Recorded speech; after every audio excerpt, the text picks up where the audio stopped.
Hi everybody, it's Christina. Welcome to day 3 of the Coming Out of the Broom Closet free 5-day challenge. It's Wednesday and I hope you are having a terrific Wednesday. I hope you're just having a wonderful week so far. Yesterday was the first day of spring, so I've been feeling definitely like the winds of change are here. Alright, let me get to where I can see comments. Give me just a moment. I've had such a wonderful morning just reading through all of the journal prompts that have been coming in. There's so much stuff, just layers and layers and layers of buried stuff that is coming out right now for everybody. And it's just amazing. It really, truly is. Some of the things that are coming out, some of the things that people, women in this group have been holding on to for such a long time and thinking that perhaps it was, only them that actually dealt with that kind of issue. But in reality, when we kind of just let our guards down a little bit and just talk about our experiences, I think in most cases what we find is that our experiences are so much more common than we think, and that a lot of women are definitely relating to a lot of things that are being said. Hi Marissa, hi Pomegranate, good to see both of you. So happy that you're here. Hi Rachel, good to see you. Hi Jan, good to see you. I've also been getting some really great messages in my inbox. People are sharing there as well, so I did want to put this out there that you feel free to message me your journal prompts. I can't guarantee I'll get back to every single one of you because the focus is on the people who are trying to qualify for the prizes. Hi Catherine, good to see you. But if you are feeling reluctant to post your journal prompts into the group, I just wanted to take a moment and invite you to actually inbox them to me if that feels more comfortable for you. I always have a open inbox policy. I try to be very, very, very open and available as much as I can if it's just something really quick that you need help with. Sometimes it's faster to get help in the heart-centered group, or if you're a masterclass lady, then it's easier to get answers through the group. But I just wanted to put that out there. Hi, Rachel. Sky says, I'm going to try to catch up. I still need to listen to yesterday's video. Hi, Lynn. It is good to see you. I'm so glad that you could be here today. Wonderful. I'm glad you could be here. So, excuse me. So, yeah, I wanted to address something real quick too that I think a lot of people didn't quite understand is there are replays of this challenge. This is going to be a free event that goes on forever as long as it's hosted somewhere. And so just take your time and go through it. Don't feel like you have to. Yeah, I'm about to show you here in a second, Rachel. Don't feel like you have to rush. I know a lot of you work. I know a lot of you have responsibilities. I realize that it is unreasonable to expect the majority of you to be able to be here for the full live stream for like an hour and a half with me every single day, and doing your writing and posting it in the group and reading everybody else's. So that's my responsibility. You're not responsible for that. You're just responsible for you. So just do what you can do and don't worry about, getting it done. The only reason why you might want to get it done sooner is to qualify for a free 30-minute session with me or to qualify for some of the other prizes I'm giving out. And really, that's just me bribing you to do the challenge. So you're not really missing out on too much, honestly. Holly says, I made it live today. Yay! Good to see you, Holly. So yeah, I just want to show Rachel this really quickly in the masterclass babes that I finally got my planner. Positive mind, positive vibes, positive life. I really fell behind when I really fell behind this year. I'm kind of a quarter behind, actually. Which is why I've been doing so many trainings over the last couple weeks. I did the Facebook ads training, if you haven't seen that, and then I did Facebook as a business platform. I did a couple 2-hour trainings to kind of make up for January and February. But I'm so behind because I took that position to do taxes part-time And that kind of set me back. So I fully empathize with people who are still working and still have other responsibilities, because man, it is hard. It is hard to run a business when you are working part-time or even have a full-time job. I mean, just it's really hard to do that. It's a miracle if anything gets accomplished, really. But I had to kind of scale myself back and say, okay, what is really important right now? Top priority for me right now is creating my next quarter of events that we're going to be doing. Susie says you're speaking to the choir. I really need to do a planner party. Yeah, Rachel, I was looking at the calendar. Let's see, we have Psychics in Pajamas next week on the 30th, and then we have the Psychic Circle on the 6th, and then let's see, then we have the 13th and the 20th open until the next Psychic Circle. So I don't want to overcommit myself, but I'm thinking that we may end up doing a planner party. It might just be a little bit late in April, but I actually have my planner now. Even if it's just, even if it's not a full like 2-hour event, even if we just kind of do something. But yeah, I'm definitely feeling like we need to do a planner party. Holly says, so true, real estate is awesome, but takes all of my time. Yeah. Yep, it does. So I'm very excited. I finally got this in, and I started filling some of it out. And I love this one. This is a beautiful one. It's just so happy and positive. Okay, so there's that. I wanted to show Rachel that real quick. And I just wanted to also say real quick, I'm just so grateful for everybody here that I've been noticing everybody's been helping each other in the group. Rachel especially has been really helpful. I see you. I see what you're doing. You're helping people, redirect people to videos and pin posts. And there's, questions every single day that need to be answered, like, are replays available? How long is this going to be going on? Is it too late for me to submit my journal prompts and things like that? That it just takes a lot of time. There are a lot of back-end things that go along with doing challenges of this magnitude. We had 120 women RSVP for this challenge. And there's 600 people in the group right now. I haven't even looked and seen what the MailChimp list is right now, but I'm going to bet we're almost probably towards 150. This is the biggest challenge that I have done to date. That we have a lot of women participating in this challenge. So a lot of my time is I'll spend about 2 hours in the morning going through the posts, and then I'll spend another 2 hours at night. So, and then I have to send out the newsletter automations and create the graphics. There's just a lot of back-end stuff to it that a lot of people don't see. And I just wanted to really thank everybody who's been helping people kind of figure out where things are and redirecting them and tagging people and things like that. Like, I really, really appreciate it.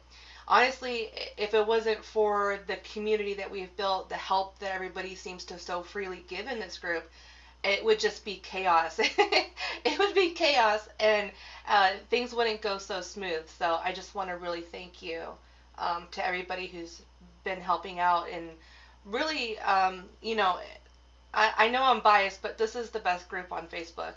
I know I'm biased, but I've been in a lot of groups for a long time. I've been on Facebook for like a decade, on multiple accounts, and I have never ever been a part of a group that is literally this helpful, that people will actually go out of their way to help one another. And it's just awesome. It's just awesome. Okay, so today we're going to talk about returning to service. So yesterday, just to recap a little bit about what we've talked about, since some of you might be kind of, this is maybe the first video you've seen in the challenge so far. So we've talked about what witches are, what does it mean to be a witch, the different types of witches. We've talked about that you can be a witch and you can be religious, you can be a witch and you can be not religious, and there's so many different ways to express witchcraft and being a witch in the world. And it's not just the pointy shoes, the pointy hat, the broomstick, the striped pants, and the black cat stirring a cauldron, and the mole on the nose with the pointy nose. It's so much more than that. That is just one stereotype of what being a witch is. So the beginning of this challenge, it was really my mission to kind of break down these kind of perceptions that we have about what a witch is or what it looks like, and just inform everybody that it can look like basically whatever we want it to. Being a witch really means the freedom to choose whatever we wish for ourselves, and to not face persecution for that. Susie says, I don't even have a cat. I'm curious. We're going to talk about familiars too. I'm going to put a post in the group where I'm going to put post a picture of your familiar. We'll do that later tonight. And then I want to see everybody's familiars. I want to see everybody's cats and dogs and snakes and turtles and whatever the heck it is that is your familiar that you bond with, that is your little magical friend. Holly says, I do love my pointy hat though. Absolutely. I have a pointy hat too. It's purple and sparkly. Yeah. And then yesterday we talked about feminism. We talked about the link between witchcraft and feminism, and how the word witch is really a derogatory term presented towards any woman, especially, that does not follow the society's standards of beauty, does not conform to society, does not conform to religion, and does not necessarily conform to their culture in terms of like being 100% like getting their validation from their community in that way. So it's usually the black sheep of the family, or what I say, the Technicolor rainbow sheep of the family. People that are, in most cases, ostracized or even exiled or marginalized, all of these different ways of persecution. It doesn't necessarily mean just, in other countries right now, like I said yesterday, we still have women that are being burned, children that are being burned for being suspected of witchcraft, deformed children that are being killed because they're suspected of being under a curse, female castration that's been going on, and things like that. So there's still things out going in the world that are negative that we really need to increase knowledge and awareness of, and also fight against and be vocal about that and say, hey, this is not right. This is not right what is going on in the world. And today is going to be all about what can I actually do about it. Pomegranate says, I love my black cat. His name is Binks from Hocus Pocus. I got him but had to rename him Harry because my dad kept calling him Jar Jar. Oh my gosh, that's so funny. Well, Binks can be his magical name. Pamela says, I always get a black cat for some reason when I get a cat. Yeah, and statistics actually show that black cats are one of the least adopted types of cats in shelters. So and black cats and orange tabbies are usually the least adopted. So anytime we go to adopt a cat, we either try to get an orange tabby or we try to get a black cat, if there's kittens available. So realistically speaking, I mean, you're definitely doing them a service, because for some reason black cats are thought of as unlucky. There's like mythos out there about black cats will suffocate children, they'll kill babies. Like there's a whole bunch of weird, bizarre stuff out there, especially about black cats. And I think for a lot of reasons that's actually why we choose the black cats, because they are almost as stereotyped as we are. You know what I mean? Lynn says, I want a tabby. Yeah, I've had tabbies before, and they're really great cats. They're really hardy cats, the tabbies are. I'm a cat person, by the way. I'm a cat and dog person, but it seems like for my personality, like I just get along better with cats because I like to be independent. I like them to be independent, and I like for us to just like have a moment here and there, and like we're cool, and we can just go back to what we're doing. Rachel says, they can be dangerous if they're super territorial. Our cat tried that with Lily. Yeah, I mean, well, any animal can definitely have that kind of streak. It's just, it's just kind of, for some reason, the black cats just get the end of the deal on that. I have a tuxie. I have had 2 torties. Black cats are great. Yes, they are. Yeah. Hi, Adrian. Good to see you. So the next logical question is, or statement is, so we see all of these things that are going on in the world. Now that you know about it, you can't hide from it any longer. And I talked yesterday a little bit about a privilege, and not being persecuted and not having your life threatened for your religious beliefs. And a lot of the Western world, a lot of the Western countries, Europe and North America mainly. And I think that it might have even been shocking to a lot of you that some of this stuff really goes on.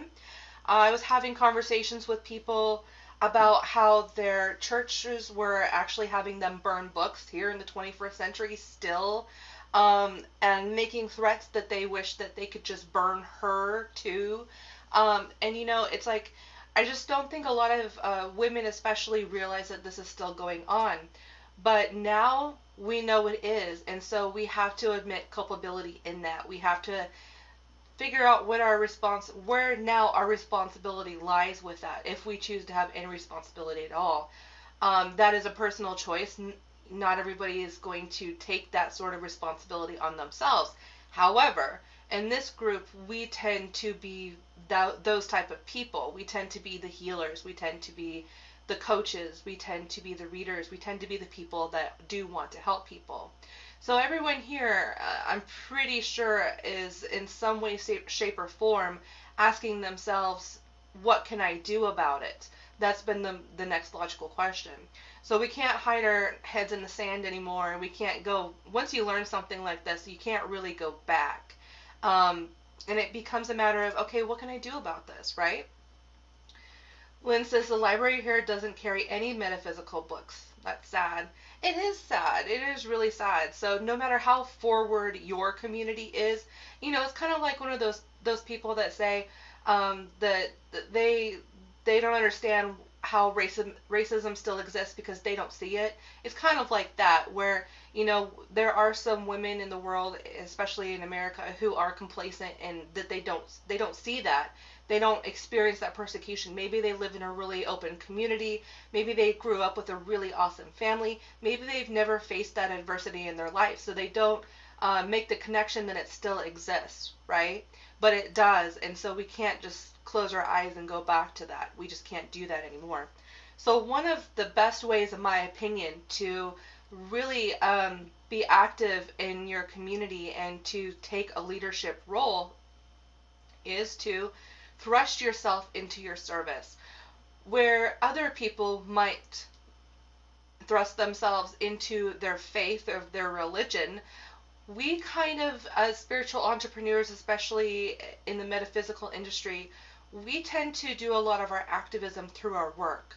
Whether we are working one-on-one with people, or we're doing tarot readings, or anything else. I mean, even if we're doing spiritual life coaching, or we're doing Reiki healing, or laying of hands, or energy healing, or any type of spiritual service that is meant to help our clients better themselves.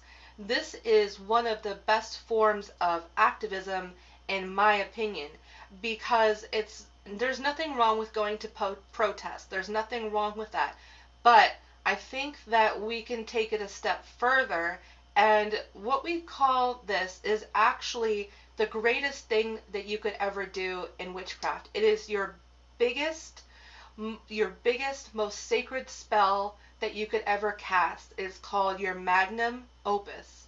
What that translates as is your great work. It is the biggest ritual of your life, which is what you contribute to society, what you contribute to your community. And we really need more women stepping up into these power roles. We really need women that are willing to lead. We need women who are willing to be that person to take that responsibility and say, hey, I don't necessarily know exactly what I'm doing. I'm not necessarily a role model, but I know that change needs to happen, and so I want to be a catalyst for that change. Rachel says, I try to think of it like the movie Pay It Forward. Find 3 people, help them, and have them carry on.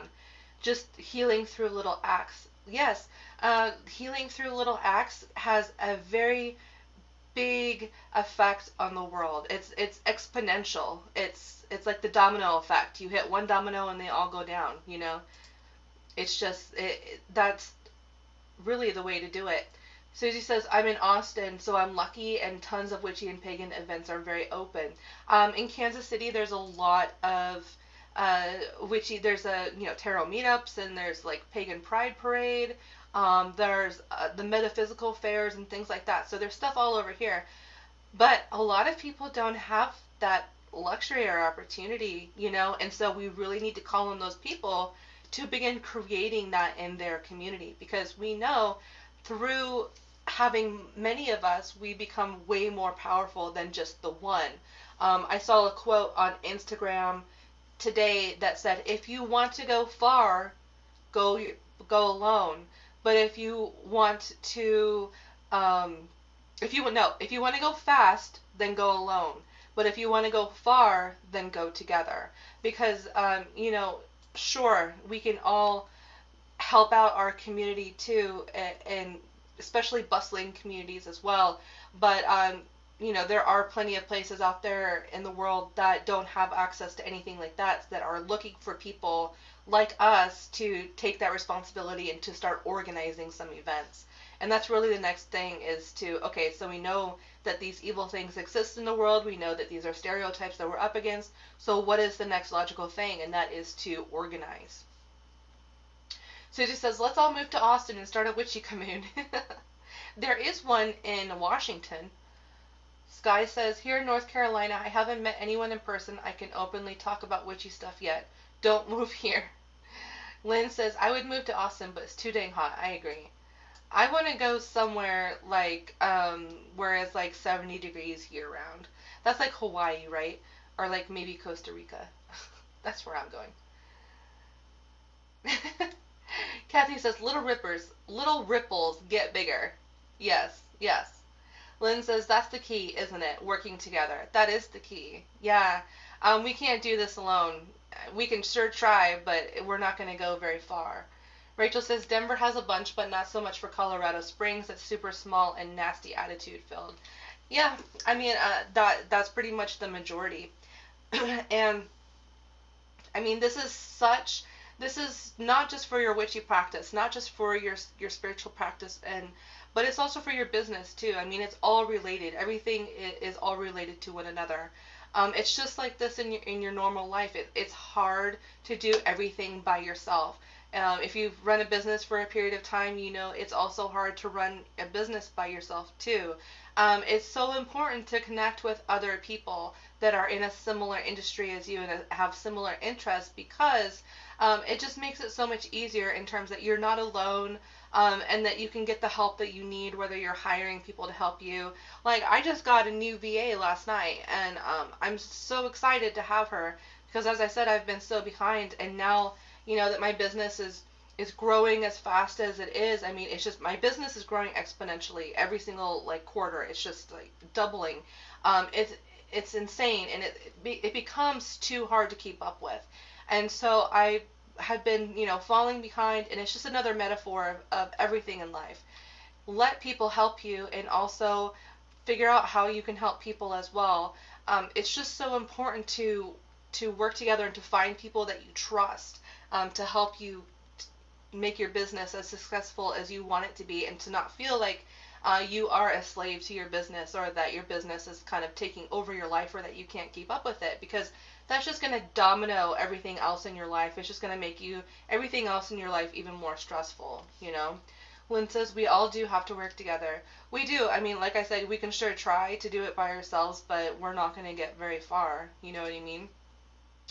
And thinking about it this way too, because here's the thing is, throughout history, right? So our ancestors would always do spiritual services for some type of repayment too. So I think a lot of women kind of feel, men too, but women especially, we kind of feel bad when we are like trying to hire people, or we're trying to pitch our services to someone that we know actually really needs our help, because it comes from a place of, it feels really icky to try to sell your spiritual services, because there is a narrative out there, again, that kind of goes over the fact that spiritual services should be free, and that anybody who charges for their spiritual services is a con artist or a scam artist and things like that. And I really wanted to talk about that a little bit today. We did talk about this in the Conquer Your Financial Fears challenge. So if you really want to examine that, I definitely recommend taking that challenge right after you take this one.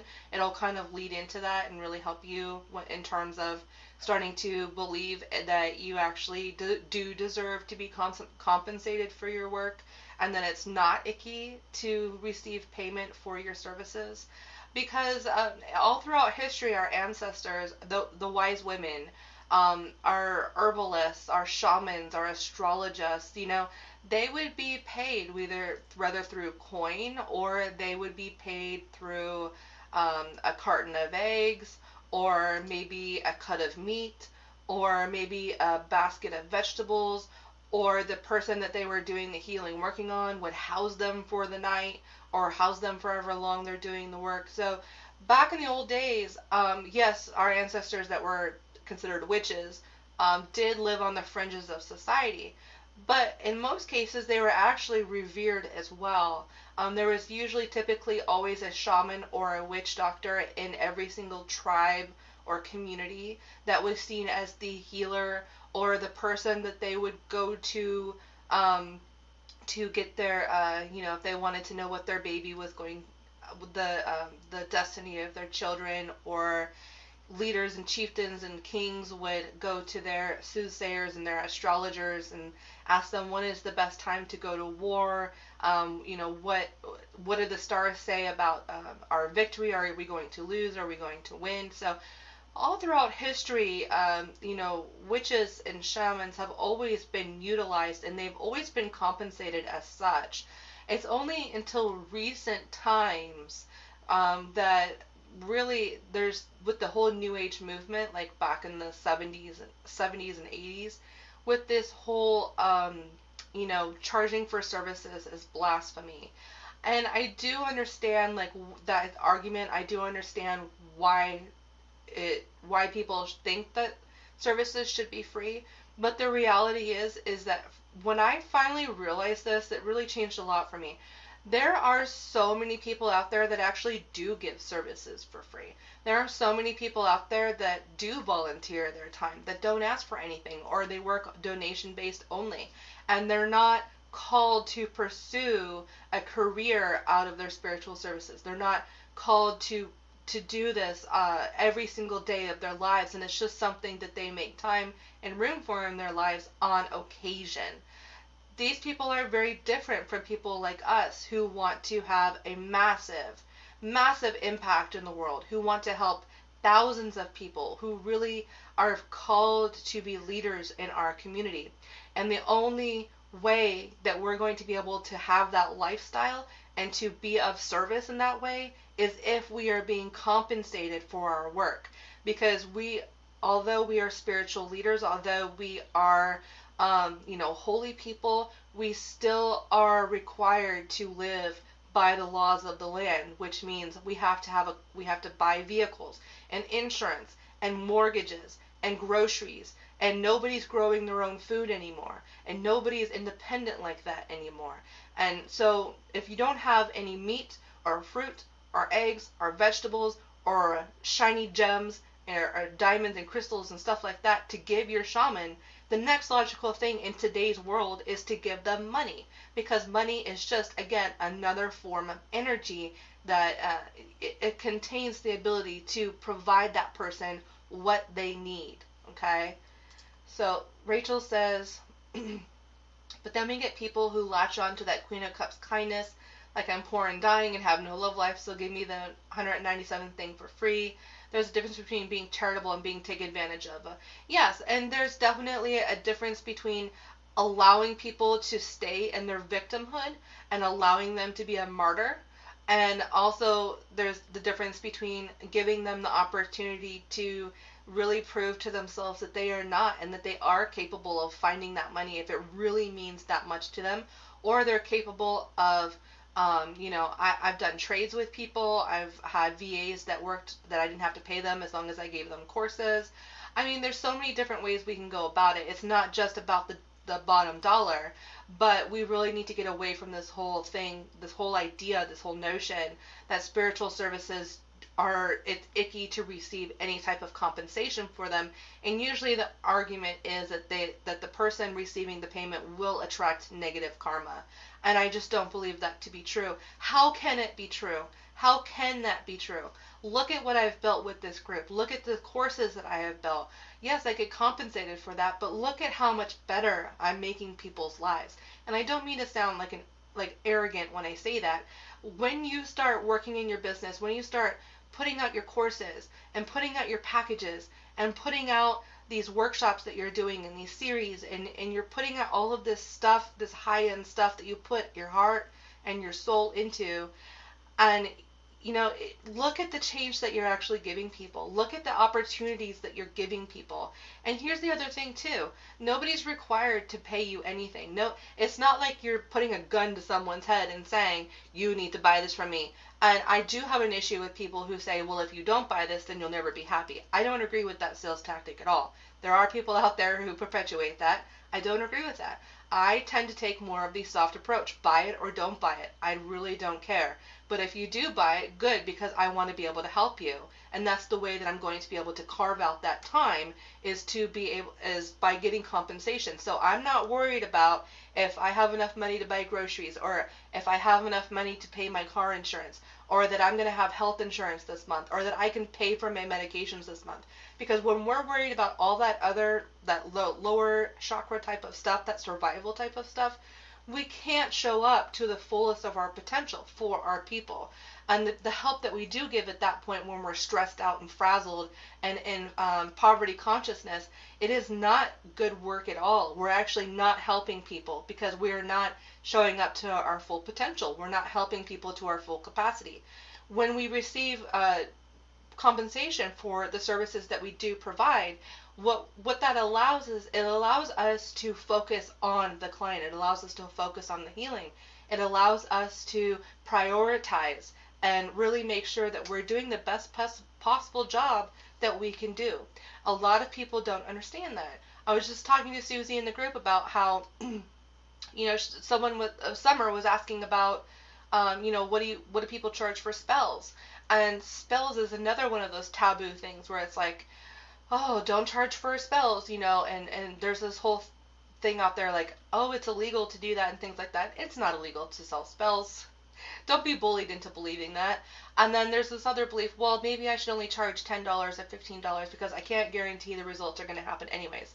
And what most people who aren't involved in witchcraft, aren't involved in spell work, what they don't realize is that there's so much that goes into actually getting that spell together. We have to have all of these ingredients. We have to get brand new candles, and typically most of this stuff is consumable, which means that it's not like stuff that we can reuse for other people.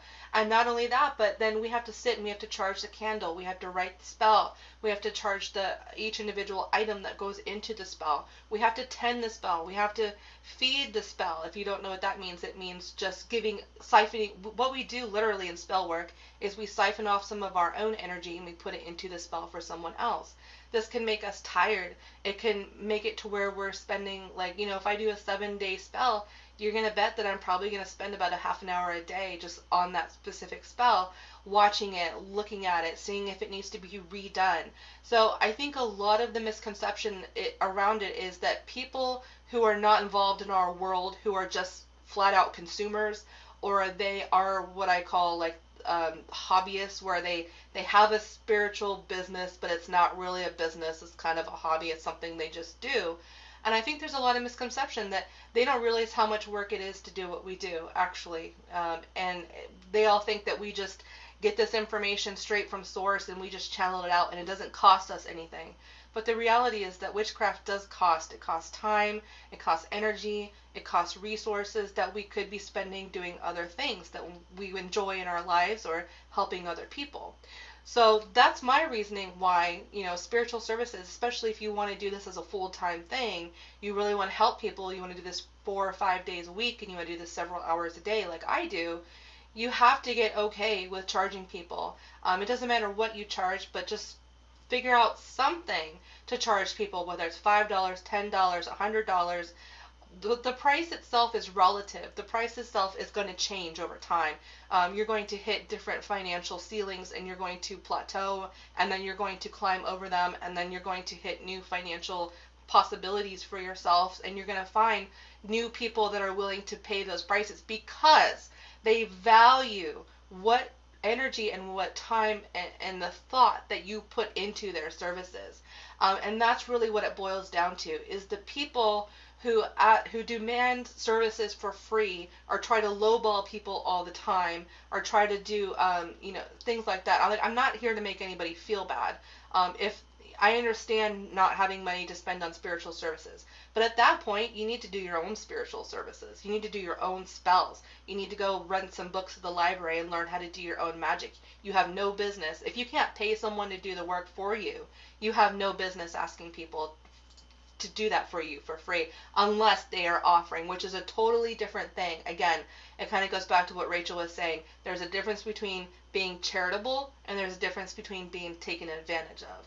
So, it has to be something that is mutually between you and that client. Catherine says, I live in the witchy woo capital of the world, Santa Cruz, but it's all about culture. Yeah, California. I am so going to the West Coast. I've had it with Missouri.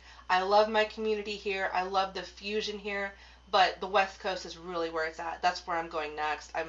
I'm going to I'm doing a 2-week tour basically in late October, early November. I've already got my plane ticket. I'm leaving on the 27th of October, and I bought a one-way, and I'm just going to go look at areas in Arizona, Nevada, and California. I'm just going to go to that tri-state area and start just looking at places and looking at communities and things like that, looking at housing prices and or how much land costs and things like that.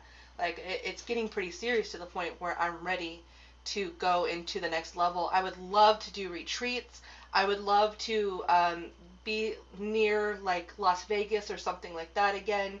I loved living near Las Vegas because everything you want, anything you could possibly want is in Las Vegas.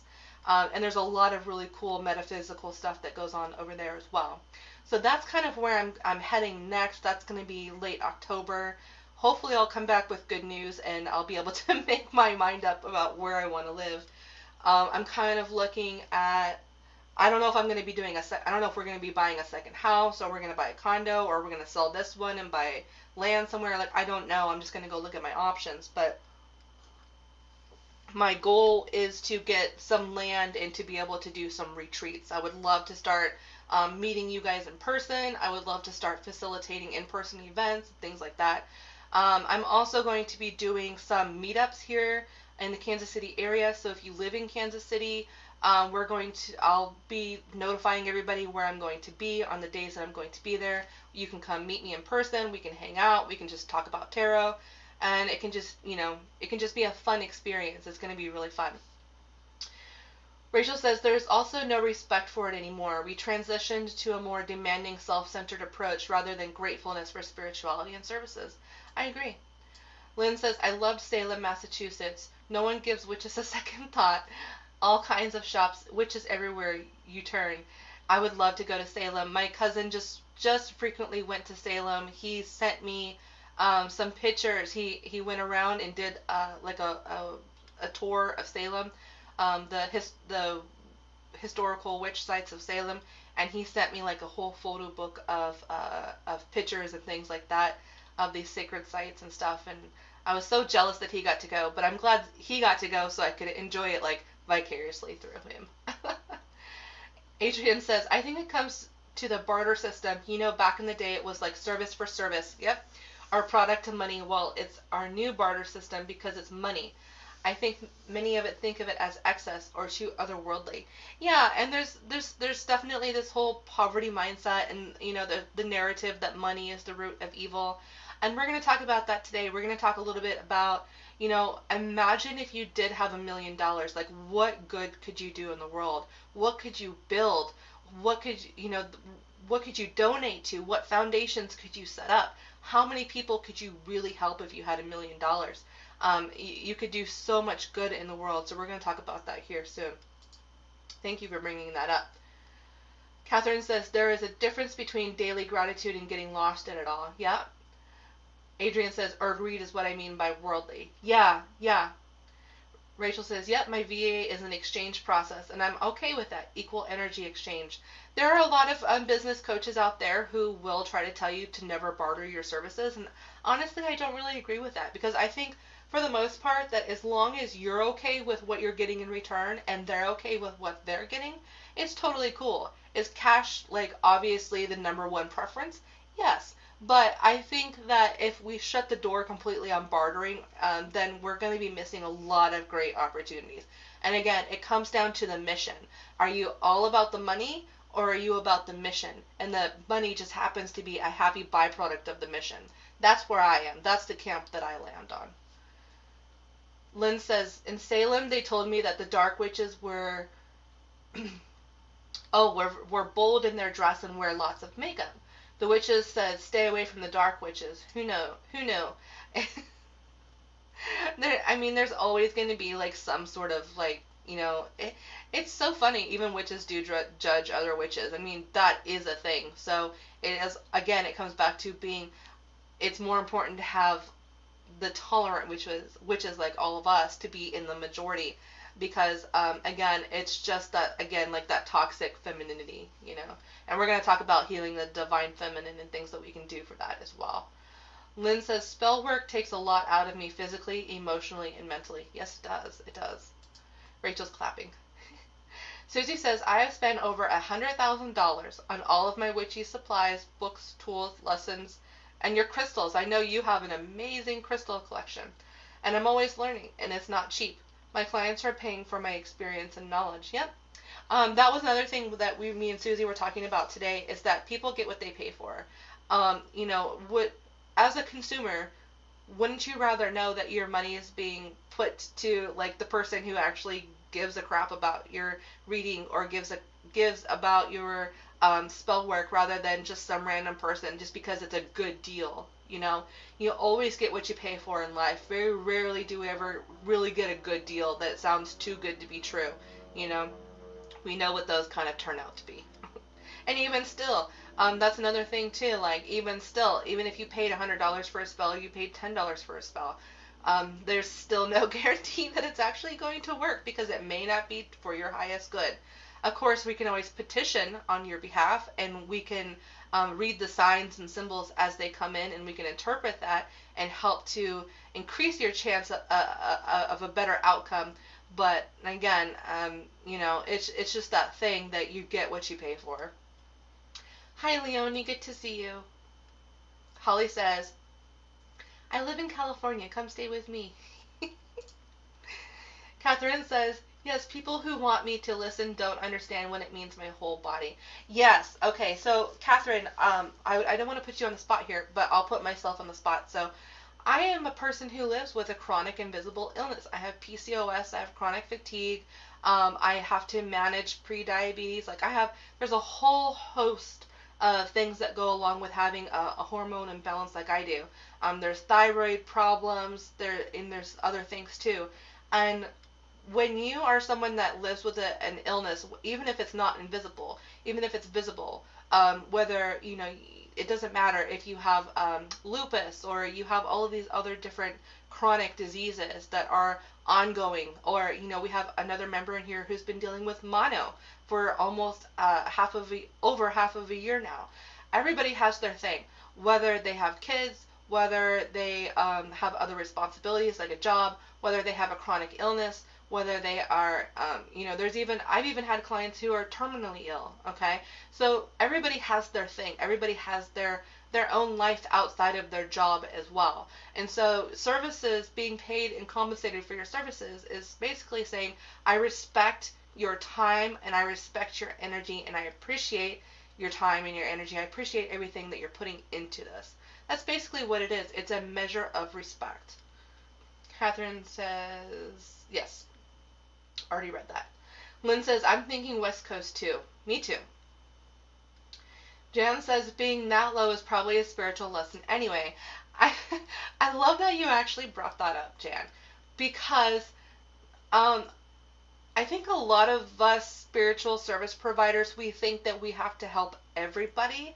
And we have to be the fixers of the world. In a lot of ways, we are the fixers of the world. But there's a lot of low vibrational toxic people out there who are naturally going to be attracted to us just because of how happy and secure and content that we are in our lives. They desire that for themselves. It's the saying of when your light shines very brightly, you're going to attract a whole bunch of things, positive and negative as well. And the people that are so low vibe that they don't have any sense of they have a big sense of entitlement, number one, but then they also don't have any sense that they can actually learn their own spells or learn how to go through their own spiritual journey. They don't want to put in the work. That's really what it is. Let's just be honest here. Let's just lay it all out. It doesn't matter enough to them for them to put the work into it. And so they feel this sense of entitlement that someone else has these magical, mystical powers. And we all know that, yes, it's magical and mystical, but it's not just a chosen few that can do this. Anybody can do this. Anybody can have a spiritual business. Anybody can be a tarot reader. Anybody can develop their psychic abilities. I believe that wholeheartedly.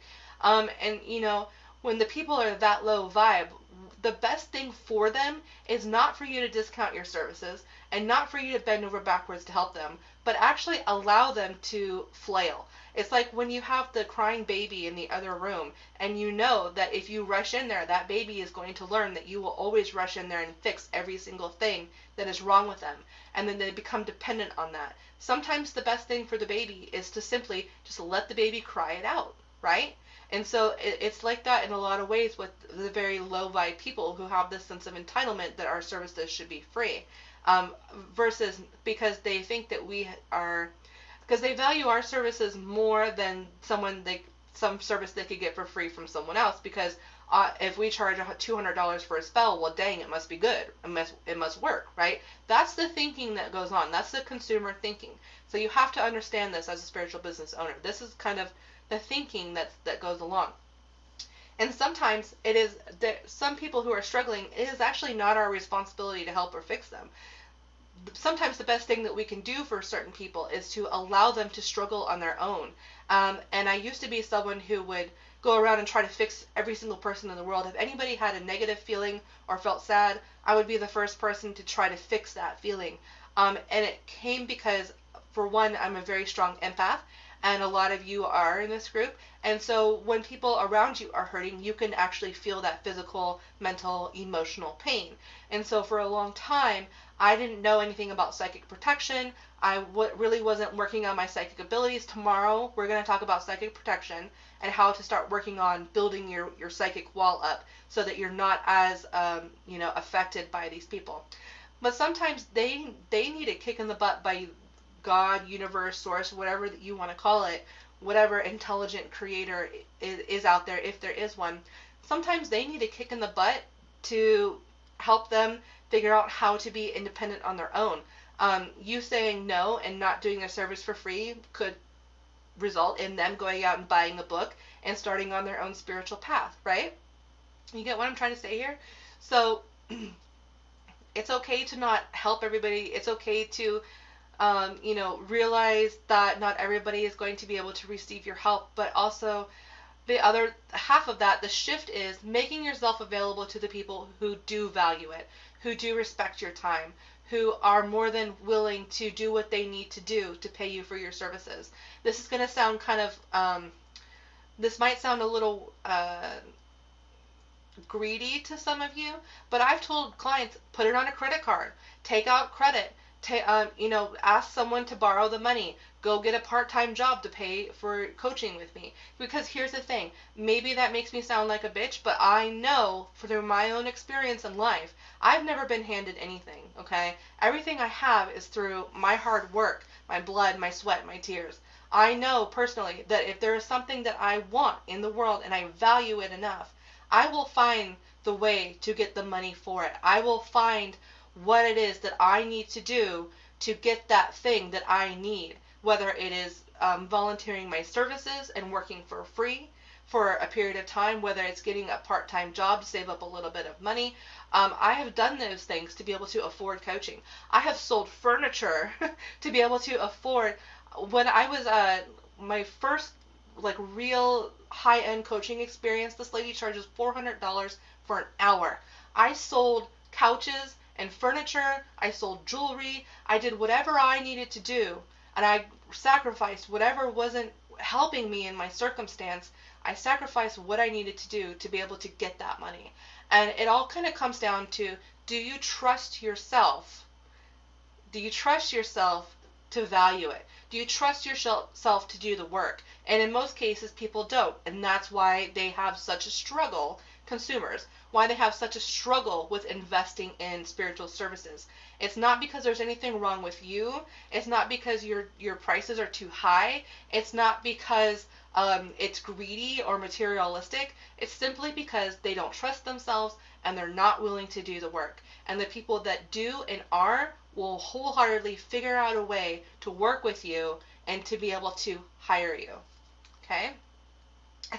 Off my soapbox. But Salem pulls me too. Adrian says, you're in Las Vegas right now from Phoenix. I've been looking into Tempe right now, and I have several cousins that live in Phoenix. I would like to be somewhere that's near a college too, because I would love to go back to college. Susie says, are you going to New Mexico? I'm probably not going to New Mexico. In fact, New Mexico is the one that's not on my list, sadly. I am looking at Texas, but I think, wait, you're in Texas.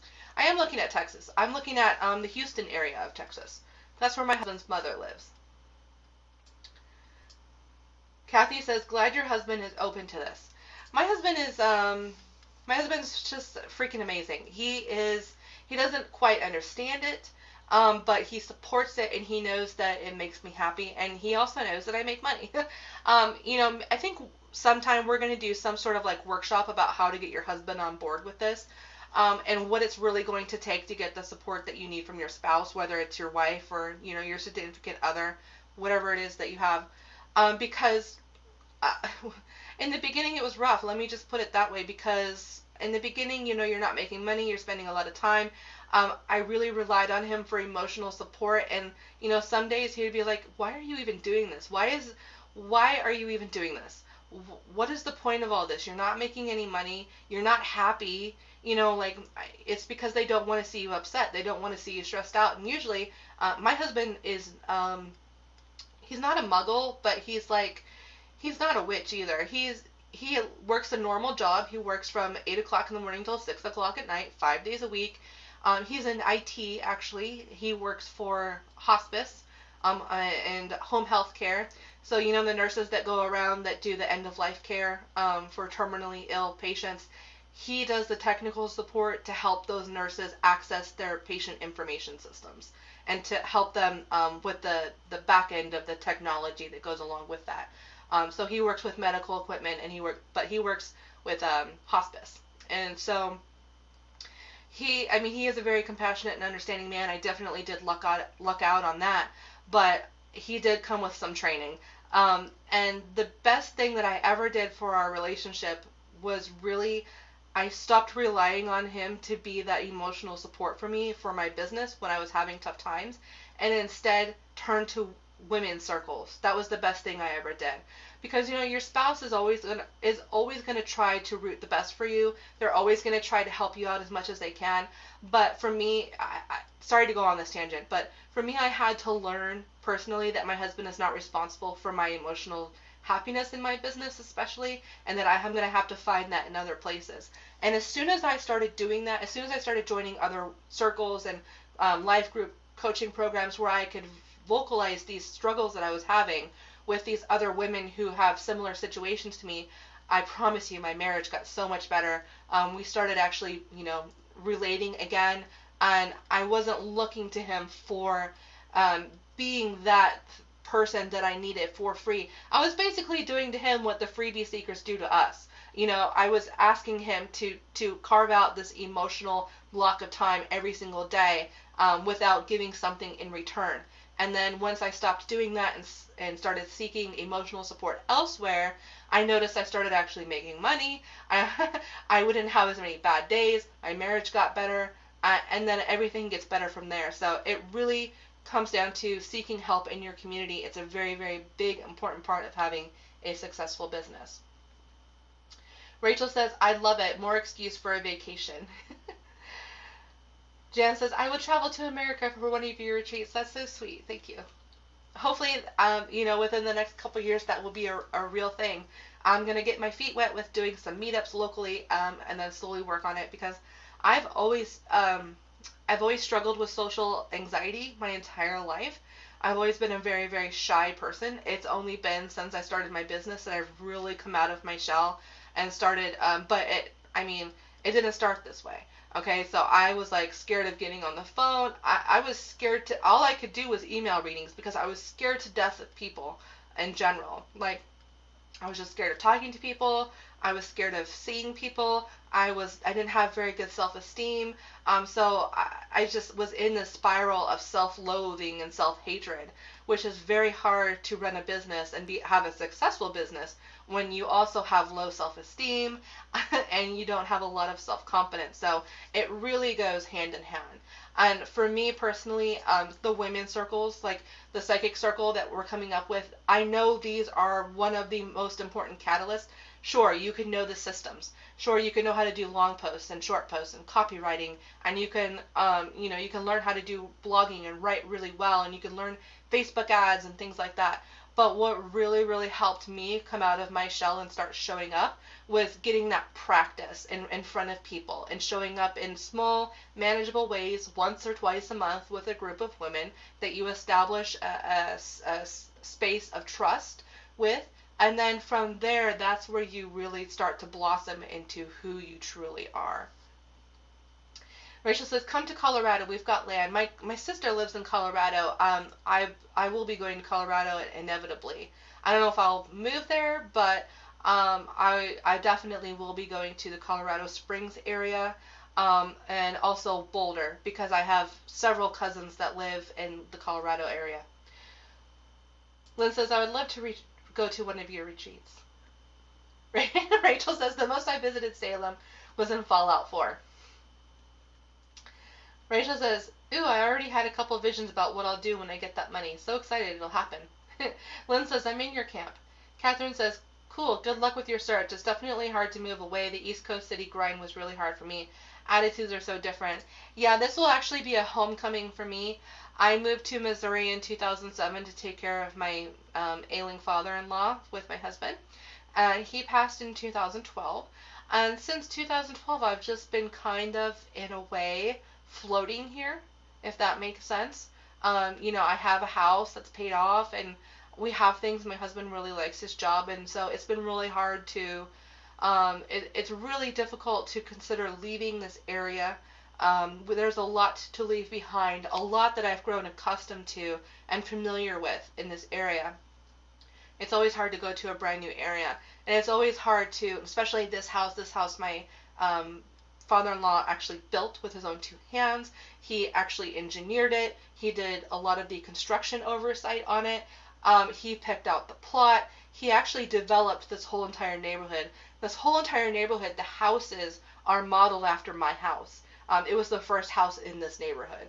And so his name is Carl Quick. I don't know if you can Google him or not, but he is an engineer, and he helped build the Kauffman Stadium, which is the football stadium in Kansas City. He also built like the downtown area down here, and he built like a really, really nice big clock downtown. And so there's a lot of history here that it's very hard to leave. And so that's my biggest struggle right now, and that's why it's 2018, 6 years later, and I'm still kind of figuring out, like, okay, are we ready to move on yet or not? Because, we're grieving the loss of his father, but also there's a whole lot more emotional involvement here too. So it's just a big decision. I hope that I can rip the Band-Aid off and just move forward with it as soon as possible, because I know that's how things actually get better once we actually decide to move in a direction, and it's that indecision that's actually the most painful. Kathy says, hugs. Marissa says, you and Kai are so inspiring to me. I don't let health get in the way anymore. And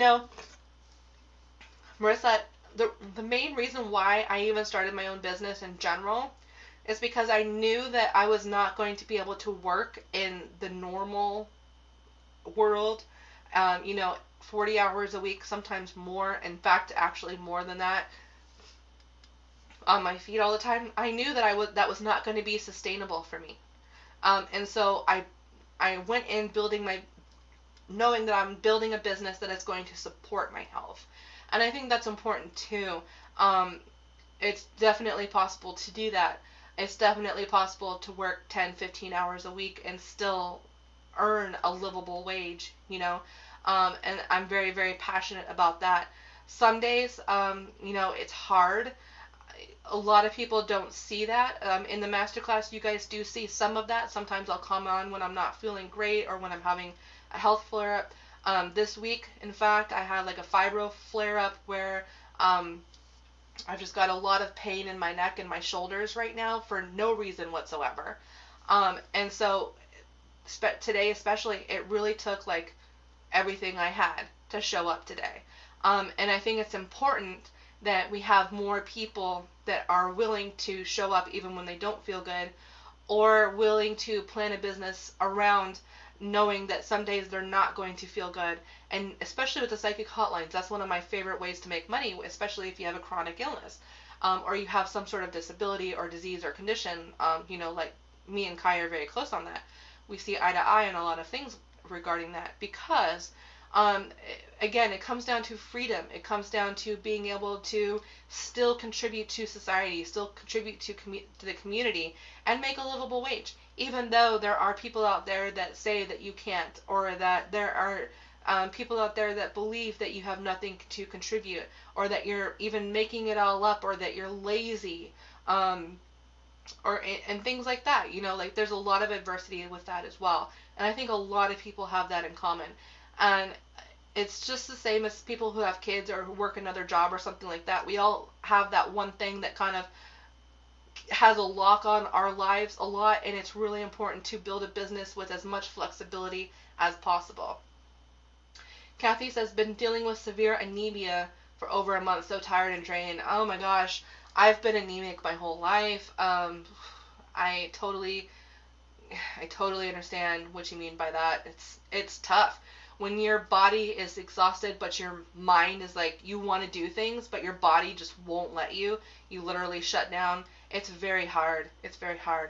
And it kind of goes into healing the divine feminine. The way that it has been for the past couple centuries here in America, at least. Again, I am an American, so I have to speak from an American point of view, but I'm sure it's very similar around the world.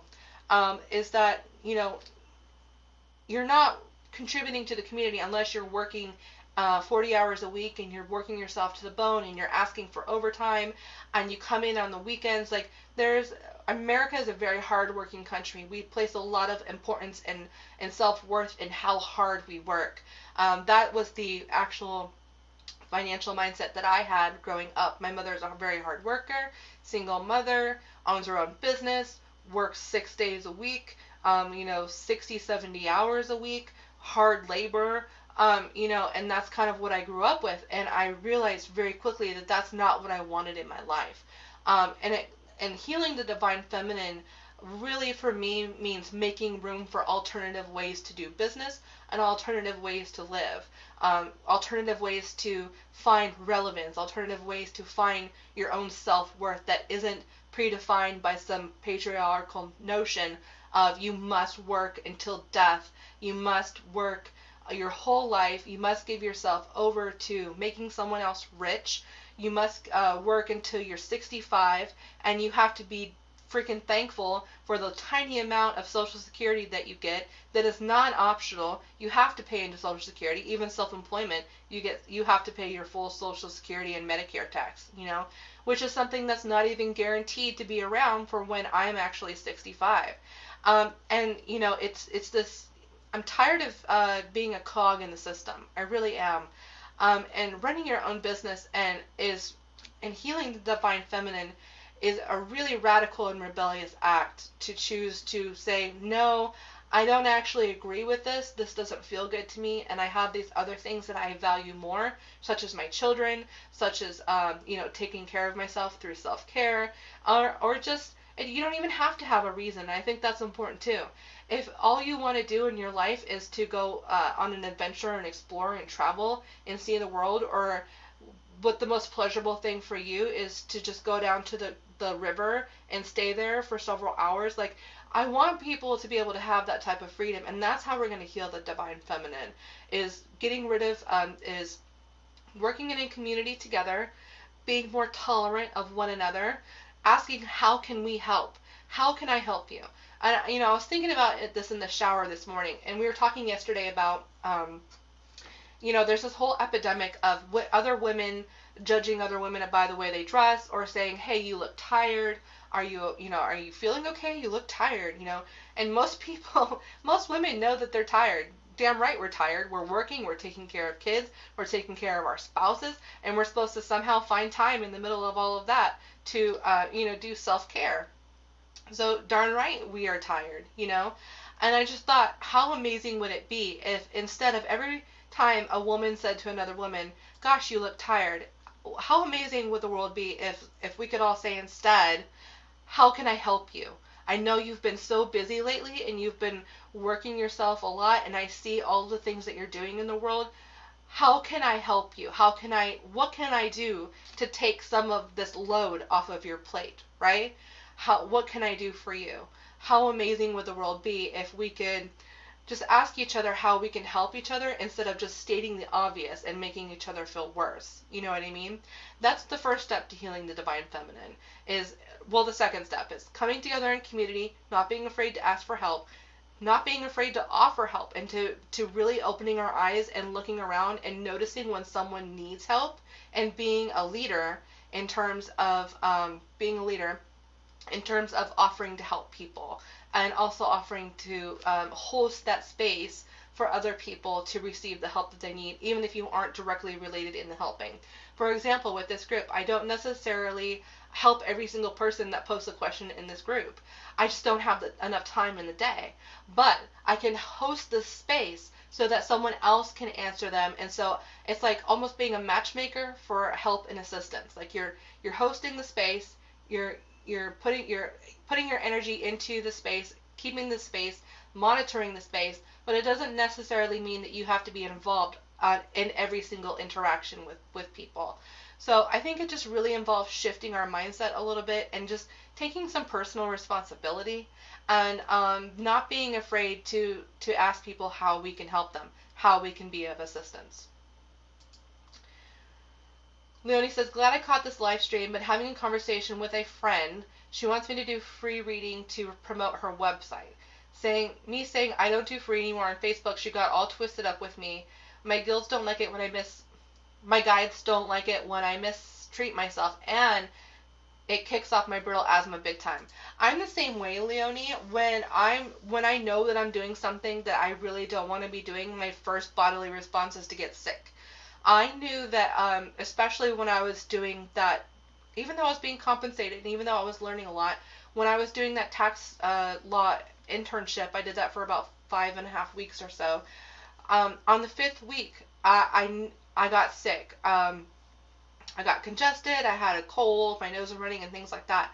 So for me, in a lot of cases, paying attention to our bodily response, do we feel sick? Do we feel under the weather? And that's the first telltale sign to me that I'm doing something that I really don't want to be doing. And so when we know that we are inviting that sort of disease into our lives, when we know when we're inviting the possible result of not feeling well in our body, it becomes a little bit easier to say no.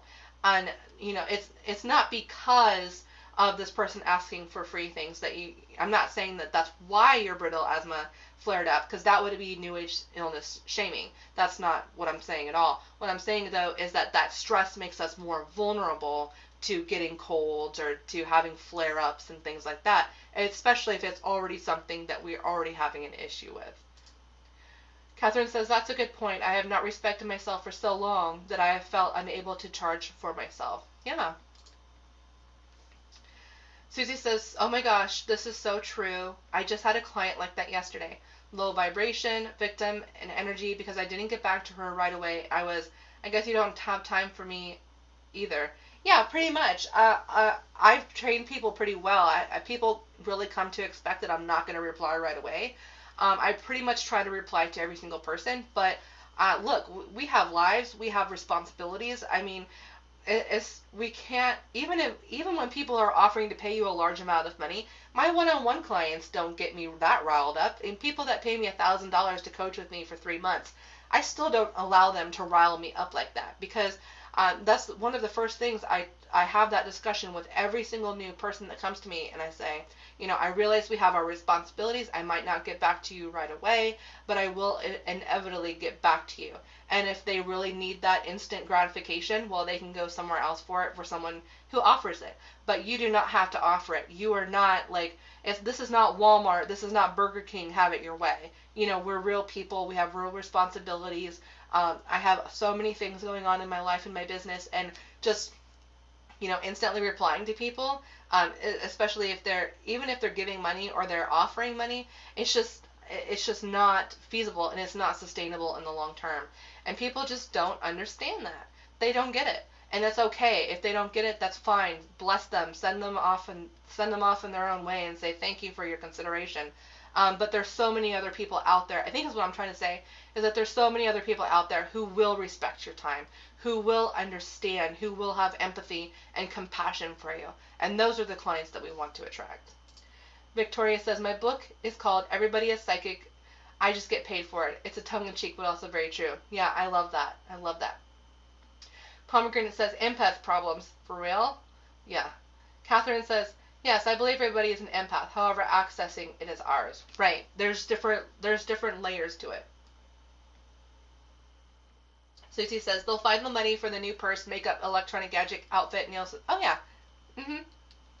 Yeah, they'll find money for other things. Rachel says, that's why I made a couple live streams in my group about that. It's not that you don't have enough time or not enough money. It's I don't value your service enough, so I'll make an excuse for why I don't value it. You don't have a problem in your business. It's the client having the problem. Yeah. And it's okay. Nobody's required to value our services. Nobody's required to pay us. It's a completely optional thing. So it's just funny, some of the things that go on. And the less energy that I actually feed towards that, and the less energy that I spend trying to defend that, I find that I actually attract those people less. I haven't really dealt with that in a really long time. In fact, now I don't never get people asking me for free services, because I always talk about pricing. Pricing is a very open topic. Prices are they're very much displayed. I have no problem saying this is how much it costs. And so the less I beat around the bush when it comes to like how much my services cost and things like that, the more open I am about, yes, my services cost money and they're not cheap.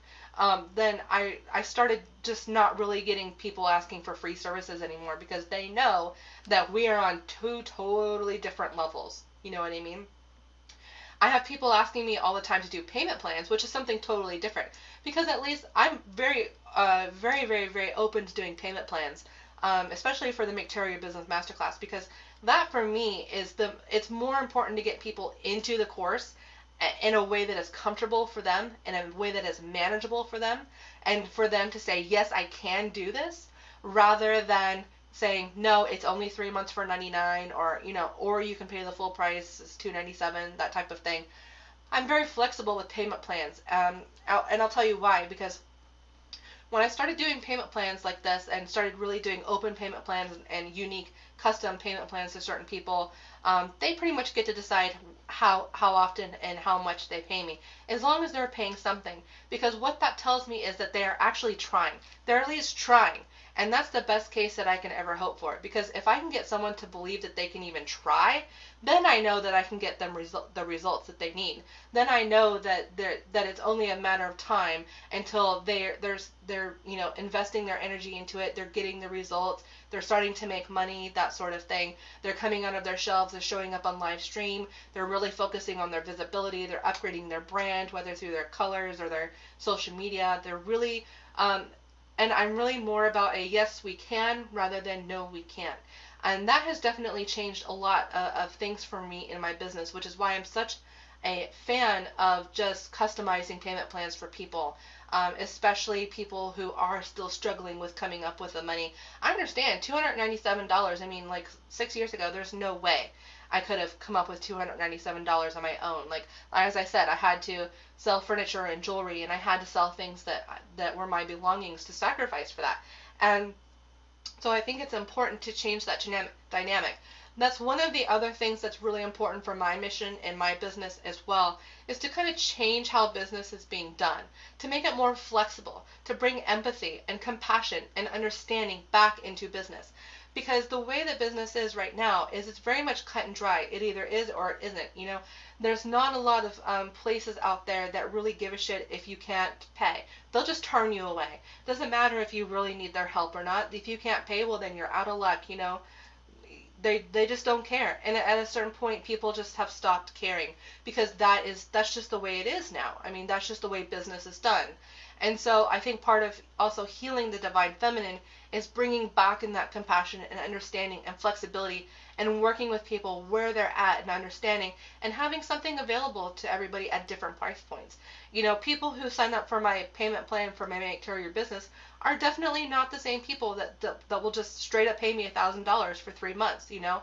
And it's like, I have people that'll just send me money, and it's like they don't even have to talk to me first, you know? They just buy things from me.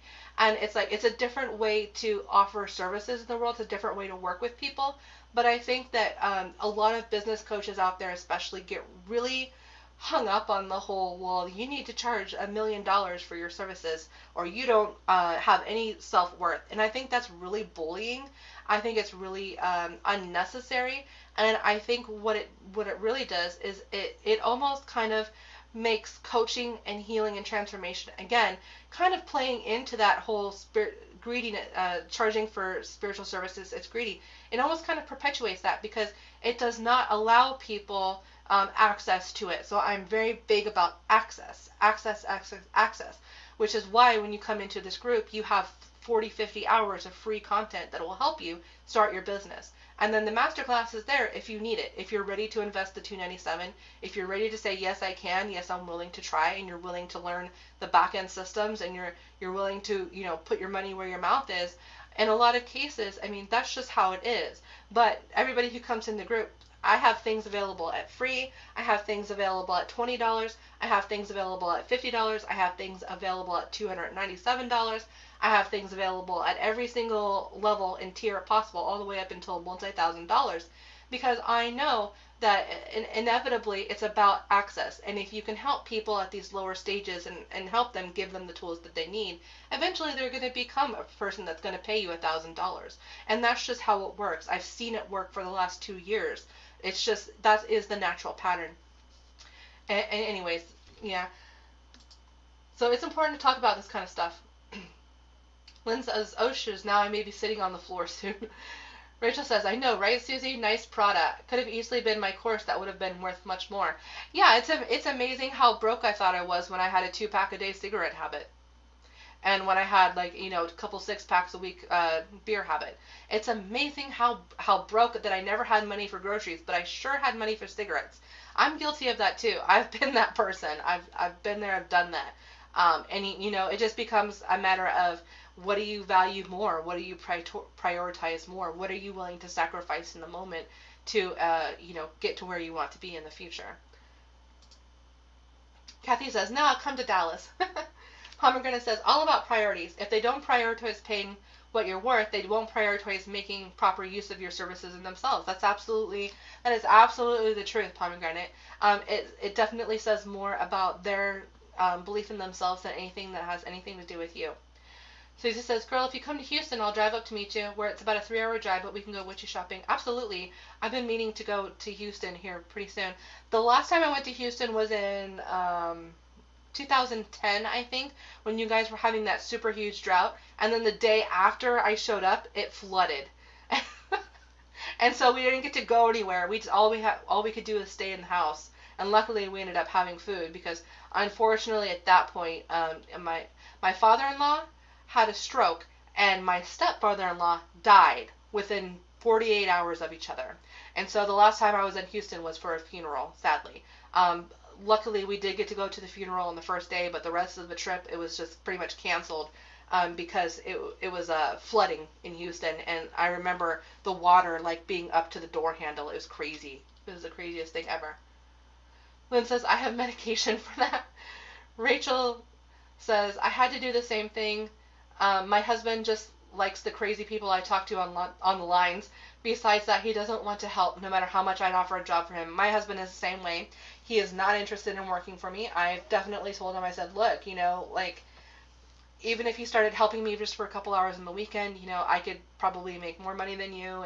But it's not about that. He finds some sort of value in his work, and he wants to have his own life. He wants to do his own thing. And that's when I really started hiring virtual assistants and taking that chance on people, and employing other people that, especially I tend to look for VAs that are stay-at-home moms, because I really want to give them an opportunity to make some money while also being able to stay with their children. Lynn says, I feel the trust in this group. Susie says, women's circles have changed my life. Yep. Marissa says, me too. Lynn says, that's very important, self-care. And yes, a living wage, please. I have too many jobs. Yeah, it's hard. It's almost impossible to, well, not almost, it is impossible to, have anything in the world that you own while having, a minimum wage job. And really, even if you doubled the minimum wage, it would still not really cover it. Me and my husband, we do all right. We make probably between 5 and 7K a month on a good month. On a bad month, between us, we probably make around like 5 or 6K, something like that between us both. And we still, like, there's always something that happens. Like on Monday, yeah, I made about $1,500 last week. Yeah, 1,000 of it's gone now. You know why? Because he had to get a crown on his tooth. So it's like there's always something. There's always going to be something. It doesn't matter how much money you make, it seems. There's always going to be something. So this is kind of where I'm trying to really focus on building an empire, really trying to focus on the passive income, really trying to focus on going towards the women's circles and things like that, where I know that I can create that money quickly and efficiently, and also take care of the things that I need to take care of as well, because there's always something. It never fails, no matter what. Whenever we get ahead, this seems like in general, it's just a pattern that I've noticed. It's like whenever we get ahead, there's always some wrench that's thrown in. So trying to live off minimum wage, and trying to live a life, and trying to get dental care and medical care, and trying to have your own space, and have things that you own that you feel a sense of pride and accomplishment in, it's impossible. It's just impossible in this day and age. Lynn says, I treat people with fibromyalgia at my acupuncture job. Have a client now. See you in a bit. Okay. She's probably already gone. Leonie says, the studios turn the AC off and give me certain rooms to work in. Yeah. Marissa says, in some ways, illness helps people to honor their hard work even more. That is true. Like, I definitely wouldn't want to wish anybody to be born with an illness or a disability or a condition or a disease. But I can say, as someone who does live with that I definitely, I do not waste a single moment of my life. I may be sometimes wrapped up in bed. I may have pain, and I may not be able to do something in my business that day, but you bet I'm doing something else. I'm planning, I'm writing in my journals, I'm creating new courses and things like that. And if I have to, then I sleep, and I can do that because I have set my business up in that way. And so you're totally right on, Marissa. Having an illness or having other responsibilities in your life, like kids or other things that you value in your life, it does teach you to honor your hard work even more. Pamela says, oh yeah, my buddy tells me I don't want to do stuff. I totally get that. Leonie says, yes, you're right. Lynn says, Leonie, at least you are honest with your friend. That's what you have to do to run a business. And that's very true. Women especially are afraid of confrontation. We are afraid of voicing our opinions. And I have found personally that honesty is always the best policy. Now, there are ways that we can say things. And now if you want to learn how to really talk to people, there are a couple different options I have available for you they're not mine, but they're just options in the world. You can get into NLP, which is Neuro-Linguistic Programming, which is a very, very helpful way to learn how to talk to people. And also, there's a book called Nonviolent Communication. And it is a way to phrase things and to really choose your words wisely, so that you're not actually inciting violent communication, or that you're not hurting someone else's feelings. Because yes, we can be honest, but we can also be honest in such a way that we're taking into consideration the other person's feelings. And it's almost kind of like word kung fu, a martial art for words. And that has definitely helped me change a lot of things. I can give you an example, just a quick example. So when I was doing tarot readings, mostly, I would say to people, let's say the Four of Swords showed up, okay, and I knew that they were working a lot and things like that, and I knew the message of the card was that of rest, relaxation, taking a time out, going to a spa, doing some self-care, this sort of thing, okay? That's obvious.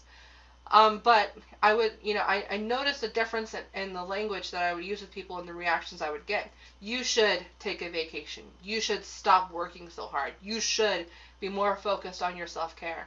Instead, with NLP and nonviolent communication, it comes at it this way. You could choose to take a vacation. You could choose to go to the spa. Wouldn't it be nice if you had an opportunity to go to a spa for the next couple of days? How could you make that happen for yourself? Instead of saying you should do this and you have to do this and this is the only way that you're ever going to get better is if you take this time off. And the person on the other side is thinking, oh my gosh, I can't. I have too many bills, my work needs me. And then if you frame it with NLP in such a way, well, you could choose to, you turn it into their idea. Again, it's that word kung fu. You turn it into something that is their idea, and then it becomes less, they feel less resistance to that, they feel more open to those powers of suggestion.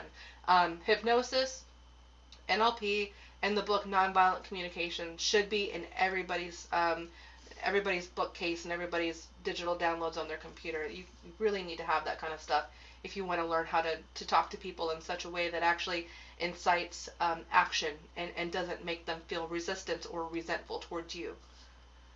Rachel says, I've got a student in my group that tries that. I hate it. Just doesn't make me want to help you when you act that way. Yeah, when they're spiraling. Susie says, freaking invest it. It's worth it. Marissa says, make Terry Business is a life-changing class. Thank you. Pamela says, yes, I think he just doesn't have an interest. Right. That's what it really is. Victoria says, will you ever do a workshop on hiring VAs? Maybe. If you want to formulate like a list of questions, I'm more than happy to go through that. Pamela says, yeah, we have to quit shooting on ourselves. Yes, girlfriend. That is exactly it. Pamela says, I'm just past having drama, confrontation, etc. in my life. Runs me down. It sure does. It sure does. It adds so much unnecessary stress to ourselves, right? So the last thing that I really want to talk about today is I really want to talk about the importance of returning to service, in that we are finding ways that we can actually contribute and actually make money, and return to this mindset, this mentality, this era in which that we are self-sufficient. The best thing that you can do for yourself and other women is to become financially independent. Because when you become a role model, when you become someone who is expressing that independence in the world, you're giving other women in the world permission to also express that. And being a leader simply means being a way shower.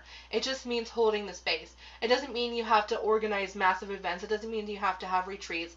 It just means that you have to take some sort of initiative. You have to care, and you have to want to help people. So the main thing today is I really want everybody to brainstorm. If you don't have a business together yet, or you're still trying to figure out what you really want to do, or what your services are going to be, or the products that you make. It doesn't even have to be services. It can be products. You can make crystal jewelry, you can make candles, you can make lotions and soaps, and anything that it is that you can create that will create financial security for yourself. It will put your skills to good use. So I really want you to ask yourself, what am I really good at? What skills do I have? And the thing that's really surprising too is that a lot of women feel like just because something comes easy to them, that it's not worth charging for. And it's simply not the truth. That's not the case. Just because it comes easy to you doesn't mean it comes easy to anybody else or everybody else, I mean. And so we kind of take for granted these skills and these talents that we actually have, whether you're awesome at reading tarot cards or oracle cards, or you're awesome at astrology, or you make really nice soaps and fragrance free and paraben free and all organic, vegan, cruelty free, all of these things, type of soaps and lotions and beauty products, and you're helping women by helping them put things on themselves that feel good, or you even that you cook meals that are healthy and you sell to your local community through markets, or you start a herb garden, or you start a garden in your backyard and you are helping your neighbors set up their own gardens, and maybe you're offering fresh organic homegrown produce to them to help inspire them to grow their own gardens, to begin to support themselves, their own independence, to be able to feed themselves through their own volition, their own ability to provide for themselves. Okay, so that's the big thing. I really want you to think about, how can I help people? How can I help women? How can I help community? What is it that I can do? What vocational trades do I have? It doesn't even have to be spiritual in nature. Like for me, I know tax law. So I can help people who run spiritual businesses with tax law as well. So even if your skills, your vocations are not inherently spiritual, they still can become a spiritual practice for you. And how do you do that? It's simply because you respect it, you have regard for it, and you're doing it for the reason to help people and to help further feminism, to help further women, to help further anybody else in the world who is marginalized or doesn't have the opportunity that a lot of us already do, right? So think about that. And it's really important that the way that we're going to gain power in our movement is by keeping money in our circle, keeping money within our spiritual circle, going to Walmart less, going to the fast food areas less, choosing consciously where we spend our money. It doesn't mean that you can't go to Walmart, you can't get Burger King at 2 o'clock in the morning. No, it just means that you're being more conscious of, is there a way that I can support my community? Can I buy some things that I buy through the big chain, big box stores? Can I buy that a better item? Can I pay maybe just a little bit more, a couple dollars more, and actually get a really good product and help out someone, and stop putting money into these big chain pockets? Does everybody understand what I'm going with this?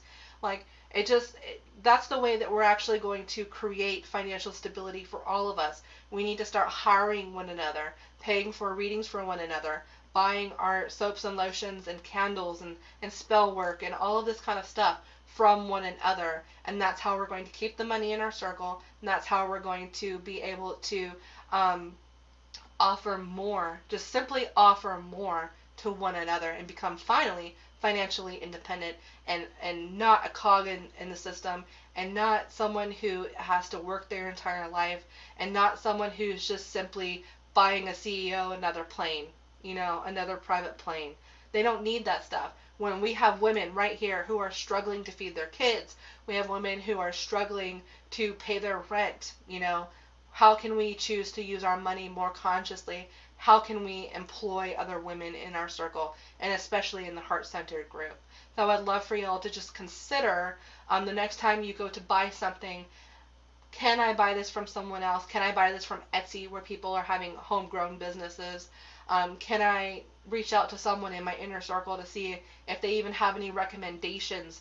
Maybe nobody sells that certain thing that you're looking for, but they know someone who sells it. So, let's build a tribe that's interconnected, that's financially independent, that works based off referrals. Let's send people to one another. Let's just funnel people to where that they need to go, so that we can all of us have our needs met at the same time. Catherine says, I think when people try to say you could choose on me, it makes me feel, yeah, I know what you're saying. Okay, so here is your worksheet for today. I hope you got a lot out of this live stream today. Here's that. That is pinned now. So go ahead and answer that. I'm still working through day 2. I haven't gotten to day 2 yet. I just wrapped up day 1 threads. I did start going on day 2. I did start. So I'll be going through that. I'm going to finish wrapping up day 2 as much as I can. I'm not 100% sure that I'm going to be able to get 2 prizes on Friday. They might have to be a Monday thing. It just depends. At this rate, it's going to be very difficult for me to finish up by Friday. So we might have to do prize announcements on Monday. But tomorrow we're going to be talking about psychic protection. We're going to be going through some exercises, and we're going to kind of figure out how we can kind of lessen the impact of absorbing other people's energies, especially negative energy, and how that's really going to help you be more confident in your business and help you say no to the people who are siphoning off your energy and the people who are stressing you out or who don't value your services. Yeah, no problem. There is no hurry to finish this challenge, so please don't feel stressed. Don't make yourself even more sick trying to finish this challenge. Just take it at your own pace. Enjoy it. Enjoy the journey. Have fun. That's the big thing most of all, is just have fun. Have fun self-exploring. Have fun changing how you see certain things. You're going to see the fruit of all of this. After every challenge, everybody just talks about how much more money they're making, how many more clients they're getting. It's just put the energy as much as you can into it, enjoy it for what it is, take it for what it is, and just get what you can out of it. And later, if you need to come back to it or you want to repeat it again, that's totally cool too. You're welcome. Okay, Catherine, thank you so much. I will see everybody tomorrow. I hope you have a great Wednesday, and I'll see you in the Facebook group.